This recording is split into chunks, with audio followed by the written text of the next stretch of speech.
चिंता चिंता चिंता, सबके चेहरों पर चिंता। इस संसार में चिंता से ही इंसान दुखी होता है, क्योंकि चिंता दुख की जननी है। जो इस रहस्य को जानता है वो कभी दुखी नहीं होता। फिर तुम लोग चिंता में क्यों डूबे हो? बाबा, मालिक पर विश्वास करो, उस पर श्रद्धा रखो, उस पर अपनी सारी चिंता उस पर छोड़ दो। याद रखो, जितना बड़ा तुम्हारा अहंकार होगा उतनी बड़ी तुम्हारी चिंता होगी। ये मेरा है, वो मेरा है, जब तक ये भावना दिल में जागती रहेगी तुम फिक्रमंद रहोगे ही रहोगे। अहंकार त्याग दो, उस मालिक पर निर्भर रहो। उसे जो करना है करने दो, उस पर संशय शक की उंगली मत उठाओ।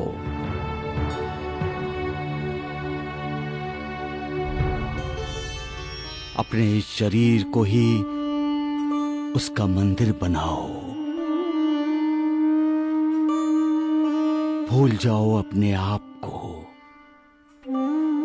फिर चिंता तुम्हें तंग नहीं करेगी।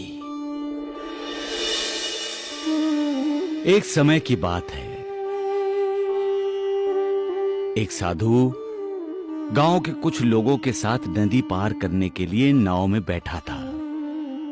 यकायक तूफान आया, नाव डोलने लगी। सब डर गए, चीखना चिल्लाना शुरू हो गया, लेकिन साधु शांत था। वो मुस्कुराता हुआ उस तूफान का मजा ले रहा था। सब लोग उसे देखकर हैरान थे। एक ने तो पूछ ही लिया, यहां जिंदगी खतरे में है और आप हंस रहे हैं?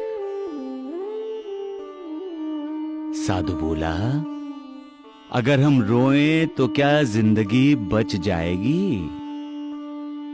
सभी चुप हो गए। एक बोला, कमाल करते हैं आप, हम डूबने वाले हैं। साधु ने कहा, अगर ईश्वर यही चाहता है तो ही हम डूबेंगे, वरना नहीं, क्योंकि इस दुनिया में उसने हमें भेजा है। हम अपनी मर्जी से नहीं आए हैं, अब जाएंगे तो उसी की मर्जी से। सभी चुप हो गए। तब साधु ने कहा, कर्ता करने वाला वही है, फिर हम चिंता क्यों करें?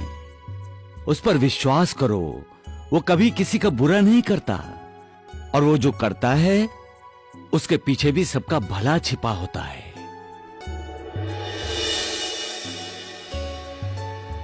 मेरे ख्याल से तुम सभी कुछ पूछना चाहते हो।